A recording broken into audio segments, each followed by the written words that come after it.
नमस्कार दोस्तों। जो मध्य प्रदेश में लाइन परिचालक के लिए भर्ती आई हुई है, उसी पर हम आज के इस वीडियो में चर्चा करने वाले हैं। बहुत बच्चे कमेंट कर रहे थे कि सर जो मध्य प्रदेश में भर्ती आई हुई है उस पर एक वीडियो लेकर आइए और हर एक वो पॉइंट को बताइए जो एग्जाम से रिलेटेड हो, हम लोग को जो जानना चाहिए। तो ठीक है, हम वीडियो लेकर आए हैं जो मध्य प्रदेश क्षेत्र विद्युत वितरण कंपनी लिमिटेड इंदौर जो भर्ती को कंप्लीट कराने वाली है, उसी के बारे में चर्चा करने वाले हैं। और इस वीडियो में खास तौर से हम आईटीआई वालों के लिए जो भर्ती आई हुई है, कौन एक प्लांट असिस्टेंट की आई हुई है और एक लाइन परिचालक की आई हुई है। तो लाइन परिचालक की जो भर्ती है उसी में सबसे ज्यादा 1197 पोस्ट है, तो उसी पर हम चर्चा करने वाले हैं और हर एक उस पॉइंट को इस वीडियो में हम बताने वाले हैं जो उस भर्ती से रिलेटेड आपको जानना चाहिए। जैसे क्या जानना चाहिए कि सर स्किल टेस्ट होगा कि नहीं होगा, जो कंप्यूटर बेस्ड टेस्ट होगा वह कब होगा, इसका एग्जाम डेट क्या है, अच्छा क्या सिलेबस है इसका, उसके बाद शारीरिक दक्षता होगी कि नहीं होगी, तो क्या क्या प्रोसेस होने वाला है, सब हर एक प्रोसेस को हम बताने वाले हैं। सबसे पहले हम बता दें कि जो यह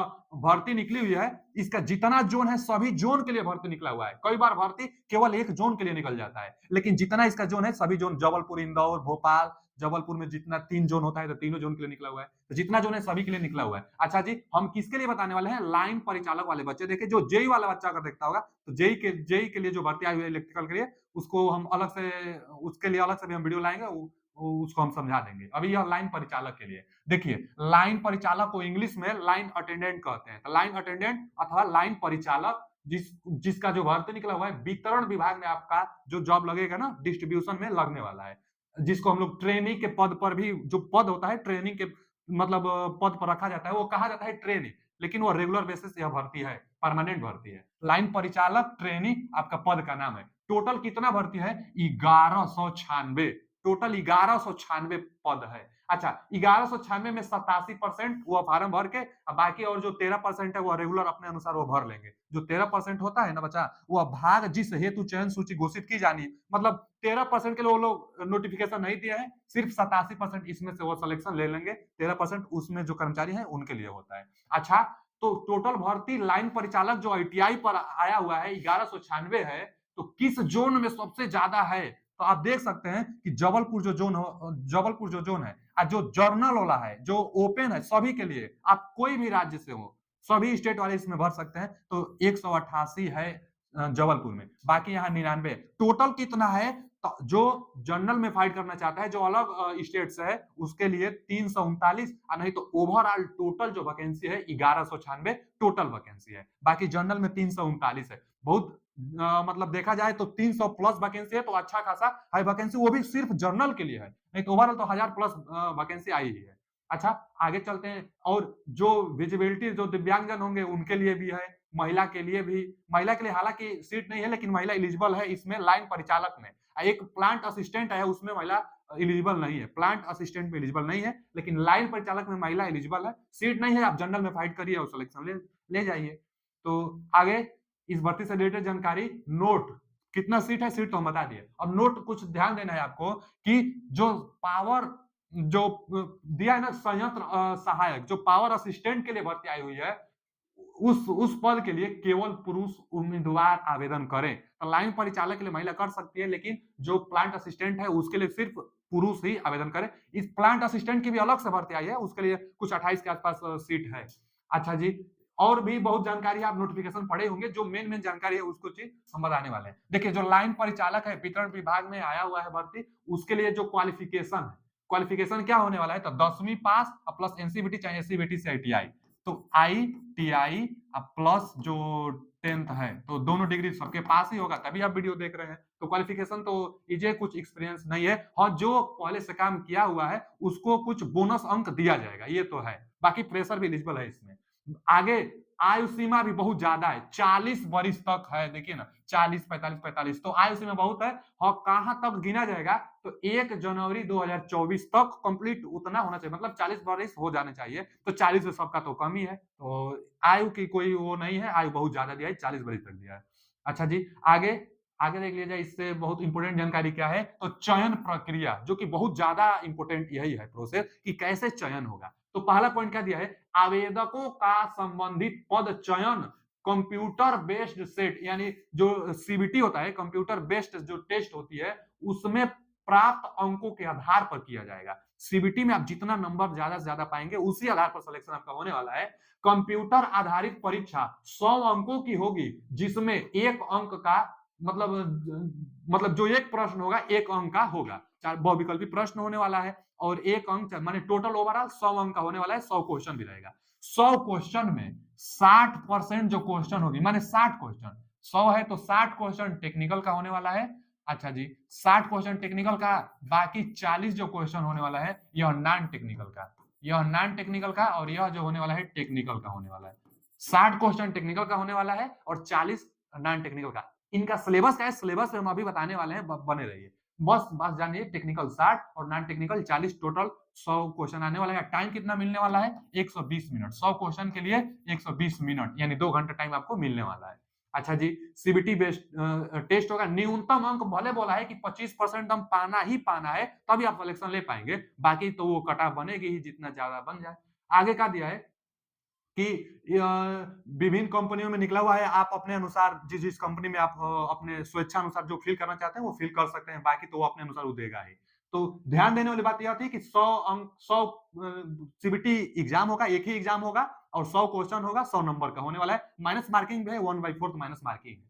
अच्छा जी, आगे क्या दिया है, लाइन परिचालक के लिए जो हम बता रहे हैं उसके लिए शारीरिक दक्षता भी होगी। यानी आपका पहले सीबीटी एग्जाम होगा, सीबीटी एग्जाम हो जाने के बाद क्या होगा बच्चा, तो सीबीटी एग्जाम हो जाने के बाद शारीरिक दक्षता परीक्षा होगा। स्किल टेस्ट नहीं है, लेकिन स्किल टेस्ट की जगह पर शारीरिक दक्षता होगी आपकी। कुछ परीक्षण किया जाएगा, परीक्षण बस 2 है। क्या क्या 2 परीक्षण किया जाएगा, पहला तो यह किया जाएगा कि एलटी लाइन पर, एलटी लाइन की जो खंभा होती है, एलटी लाइन के खंभे पर सीढ़ी की सहायता से 15 किलोग्राम वजन लेकर 2 मिनट में चढ़ना एवं उतरना होगा। तो 2 मिनट में जो एलटी लाइन होता है ना, एलटी लाइन जो गांव में जो पुल होता है उसी पर सीढ़ी की सहायता से 15 केजी का वजन 2 मिनट में लेकर चढ़ भी जाना है और उतर भी जाना है। यह पहला काम किया जाएगा। और दूसरा काम क्या है, करना जरूरी है तभी आप सिलेक्शन ले पाएंगे। केवल पासिंग है लेकिन करना यह जरूरी है, तभी आप सिलेक्शन ले पाएंगे। अब आगे का दिया है कि टूल किट एवं रस्सी झूला लेकर, रस्सी झूला जो एलटी लाइन में जो होता है, तो रस्सी झूला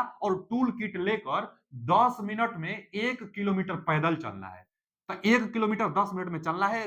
जो किट भी आपको दिया जाएगा और रस्सी दिया जाएगा, उसको 1 किलोमीटर 10 मिनट में आपको चलना है। तो यही 2 है शारीरिक दक्षता में। यह उन्हीं बच्चों का होगा जो सीबीटी एग्जाम में क्वालिफाई किया रहेगा, जो मेरिट बनेगा, मेरिट में जिसका नाम रहेगा उन्हीं बच्चों को यह करना है। जो विकलांगजन होंगे उनको ये शारीरिक दक्षता में छूट दी जाएगी, मतलब यह उनको नहीं करना होगा। दिव्यांगजन के लिए शारीरिक दक्षता में छूट दी जाएगी। तो आप देख सकते हैं कि यह बहुत जरूरी है आपके लिए। अच्छा जी, आगे आगे जानना है कि कंप्यूटर आधारित जो परीक्षा होगी वह किस शहर में होगी, तो मध्य प्रदेश के ही शहर में होगी। फार्म भले अलग अलग राज्य के लोग भर रहे हैं, बाकी जो मध्य प्रदेश का है वो तो भरेगा ही, लेकिन एग्जाम जो होगा मध्य प्रदेश के ही किसी शहर में होगा। आप फार्म जब भरेंगे तो वहां पर वो दे देगा कि कहां कहां पर आप सेंटर चुनना चाहते हैं, आप अपने सुविधा अनुसार सेलेक्ट कर सकते हैं। हाँ, जरूरी नहीं कि जहां आप सेलेक्ट करेंगे वहीं पर आपको अलॉट भी हो जाएगी परीक्षा देने के लिए, नहीं। वह इस नोटिस में बताया हुआ है, आप पढ़ेंगे तो आप जानकारी मिलेगी कि विभिन्न शहरों पर वह अपने अनुसार भेज सकता है। हाँ, ज्यादा प्रेफरेंस दिया जाएगा कि जो आप फर्स्ट और सेकंड चॉइस किए हुए हैं वही उसी स्थान पर आपका जो सीबीटी एग्जाम सेंटर हो बना दिया जाए। अगर नहीं बनता है तो कोई उसमें आप कार्रवाई नहीं कर सकते हैं इनके ऊपर। अच्छा, इनके पास जो फार्म भरने का आवेदन शुल्क लगाई गई है, तो देखिए क्या लिखा है, अनारक्षित यूआर आवेदकों के लिए, माने जो अलग अलग स्टेट चाहे मध्य प्रदेश में भी जो जर्नल से हैं उनके लिए 1200 होगा। अब बाकी मध्य प्रदेश के मूल निवासी, आप ईडब्ल्यूएस हो चाहे ओबीसी हो, एससी एसटी पीडब्ल्यूडी, अगर मध्य प्रदेश के मूल निवासी हैं तो आपके लिए 600 मतलब जो फार्म का चार्ज है 600 रुपए रखा गया है, बाकी जनरल के लिए 1200। अच्छा, एक व्यक्ति एक से अधिक पद के लिए फार्म भर सकता है, लेकिन अलग अलग आवेदन आपको करना होगा। अलग अलग आवेदन करके आप 2 से ज्यादा पद अगर इलिजिबल है अपने वो एजुकेशनल क्वालिफिकेशन के अनुसार, तो आप अलग अलग फार्म भर सकते हैं। और हर एक फार्म के लिए अलग से पैसा अलग अलग लगेगा, एक ही पैसा में आप कितना भी फार्म नहीं भर सकते हैं, बाकी फार्म आप कितना भी भर सकते हैं। अच्छा जी, चार्ज भी बता दिए, 1200 चार्ज है अलग राज्य के लिए, जो उस राज्य के उनके लिए 600 है। अब बाकी यहाँ दिया है महत्वपूर्ण तिथियां, तो कब से यह फार्म भरा जा रहा है, 24 से ही यह फार्म भरना स्टार्ट हो गई है और इसी महीना के 23 तारीख तक यह फार्म भरी जाएगी, यानी 23 जनवरी तक यह फार्म भरा जाएगा। अच्छा जी, ऑनलाइन आवेदन में सुधार की जो डेट मिलेगी आपको 20 तारीख को 20/1/25 से 25/1/25 तक मिलेगी, यानी 23 जिस दिन लास्ट डेट है उससे 2 दिन तक और डेट मिल जाएगा। आप इसमें अगर कुछ त्रुटि हो गई तो उसको सुधार सकते हैं। अच्छा जी, यह तो डेट है, डेट सबको पता ही है। उसके बाद आप देखिए आगे सैलरी कितना लगभग मिलेगी, तो जो सैलरी होता है ना बच्चा, लाइन परिचालक है हम बता रहे हैं, तो 19,500 बेसिक सैलरी है आपका। अब बेसिक सैलरी में डीए, एचआरए और हाउस अलाउंस बहुत कुछ जोड़ा जाता है, जिससे इसका डबल लगभग जितना सैलरी बेसिक सैलरी रहता है उसका डबल हो ही जाता है। तो 19,500 है तो 19 दूना 38, 38,000 प्लस ही स्टार्टिंग में आपका बनेगा, बाकी तो बढ़ते-बढ़ते बेसिक सैलरी आपका 62,000 तक पहुंच जाएगा। तो लाइन परिचालक की, बाकी जेईई में तो और ज्यादा होता है। तो लाइन परिचालक की सैलरी भी अच्छा है। अच्छा, और दिया है कि अनारक्षित जो वर्ग वाले होंगे 1 लाख का उनके लिए बांड होगा अगर आप 6 महीने से पहले जॉब छोड़ देते हैं तब। और जो आरक्षित वर्ग के हैं, जो वहां के हैं, उनको 50,000 देना पड़ेगा अगर 6 महीने से पहले जॉब छोड़ देते हैं तब। 6 महीना बॉन्ड जो राशि है वो 6 महीने के लिए ही है। अच्छा जी, देखिए यहाँ पर लिखा भी है कि जो अवधि है 6 महीने के लिए ट्रेनिंग है, ट्रेनिंग से पहले आपको नहीं छोड़ना है। छोड़ेंगे तो आपको पैसा देना पड़ता है। उसके बाद और सिलेबस देख लिया जाए, लगभग महत्वपूर्ण जानकारी हम बता दें कैसे क्या सिलेक्शन प्रोसेस होने वाला है, क्या डेट है, कितना सैलरी है, कैसे सिलेक्शन होगा। अब देख लिया जाए ना बच्चा कि जो सिलेबस है इसका लाइन परिचालक का सिलेबस क्या है, तो सिलेबस को देख लीजिए। देखिए हम पहले ही आपको हम बता दिए थे कि इसका जो सिलेबस होने वाला है, जो इसका सिलेबस होने वाला है वह 2 चरणों में होगा। एक तो नॉन टेक्निकल का होने वाला है, नॉन टेक्निकल के अलावा और किसका होने वाला है? टेक्निकल का होने वाला है। टेक्निकल कितना? 60% टेक्निकल, यानी 60 क्वेश्चन टेक्निकल आएगा और 40 जो क्वेश्चन आएगा वह नॉन टेक्निकल का आएगा। नॉन टेक्निकल का 40 क्वेश्चन, टेक्निकल का 60। तो टेक्निकल में क्या-क्या आने वाला है? टेक्निकल में हम लोग क्या-क्या पढ़ने वाले हैं? तो टेक्निकल में जो सिलेबस वह दिया है, वह सिलेबस है इंजीनियरिंग ड्राइंग, उसके बाद वर्कशॉप कैलकुलेशन एंड साइंस। जो वर्कशॉप कैलकुलेशन एंड साइंस होता है, चाहे इंजीनियरिंग ड्राइंग होता है, आप आईटीआई में पढ़े होंगे, बस वही आने वाला है। फर्स्ट ईयर और सेकेंड ईयर दोनों में है इंजीनियरिंग ड्राइंग और वर्कशॉप कैलकुलेशन एंड साइंस। बहुत ज्यादा नहीं इस पर मतलब कि खूब हार्ड आएगा। इंजीनियरिंग ड्राइंग में क्या आएगा, वो फिगर देगा, आपको पूछना होता है तो बहुत आसान होता है। आप तो आईटीआई एग्जाम दिए भी होंगे, आईटीआई एग्जाम में कैसा क्वेश्चन आता है, वही लेवल का एग्जाम में भी क्वेश्चन आने वाला है। तो इंजीनियरिंग ड्राइंग में बहुत ज्यादा टेंशन नहीं है, वर्कशॉप कैलकुलेशन एंड साइंस में बहुत ज्यादा टेंशन नहीं है। और डीसी मशीन दिया है सिलेबस में, डीसी मशीन बस लिख दिया है, आपको दोनों पढ़ना है, डीसी मोटर, डीसी जनरेटर, क्योंकि डीसी मशीन के अंदर दोनों आता है। तो डीसी मोटर, डीसी जनरेटर इसी में पढ़ना ही है। अर्थिंग के बारे में पढ़ना है, मेजरिंग इंस्ट्रूमेंट जो होता है, मेजरिंग इंस्ट्रूमेंट इसमें तो बहुत कुछ पढ़ना होता है, मेग और सीआरओ, वाट मीटर, जितना सब होता है ना इंस्ट्रूमेंट के बारे में, सब इसी में जानकारी दी जाती है, तो इसको भी पढ़ना होता है। उसके बाद इलेक्ट्रिकल कंपोनेंट के बारे में भी पढ़ने होता है। इलेक्ट्रिकल कंपोनेंट जो होता है वो मेजरिंग इंस्ट्रूमेंट का ही पार्ट होता है। उसके बाद वायरिंग के बारे में भी पढ़ना होता है। इंडक्शन मोटर में सिंगल फेज इंडक्शन और 3 फेज इंडक्शन दोनों पढ़ना है, क्योंकि यह तो लिख दिया केवल इंडक्शन मोटर। अब बाकी में आगे फिर क्या लिखा है, केबल्स के बारे में। इतना तो बस बताया है। उसके बाद भी अभी नोट में लिखा हुआ है कि द एबव सिलेबस, जो पूरा सिलेबस है, इज इंडिकेटिव इन नेचर, माने लगभग में बस प्रकृति रूप से, मतलब यह कह रहे हैं कि जर्नली हम बता रहे हैं कि ये सिलेबस में रहेगा, लेकिन इसके अलावा भी क्या वह नोट में बताया है करके कि बच्चा नोट में यह जानकारी दिया हुआ आपको कि कैंडिडेट्स, प्री कैंडिडेट्स आपको एडवाइज की जा रही है कि cover all cover all the topics, सभी टॉपिक्स को आप कवर करिए, सभी टॉपिक्स को तैयार करिए। कौन? एकेडमिक कैरिकुलम जो आप आईटीआई में पढ़े थे फर्स्ट ईयर और सेकेंड ईयर में, उन सभी टॉपिक को आप कवर करिए, ये हम एडवाइस देते हैं आपको। यह विभाग के द्वारा ही सिलेबस बनाई गई है और नोट में लिखकर इस बात को दिया जा रहा है। इसका मतलब कि तैयारी करने के लिए 60 नंबर टेक्निकल में ज्यादा से ज्यादा नंबर गेन करने के लिए आपको ITI first year, ITI second year में जितना अध्याय था हर एक अध्याय को पढ़ना होगा। यहाँ ट्रांसफार्मर नहीं दिया है, लेकिन आप आईटीआई में ट्रांसफार्मर पढ़े हैं तो टेक्निकल में ट्रांसफार्मर से भी क्वेश्चन आ सकता है,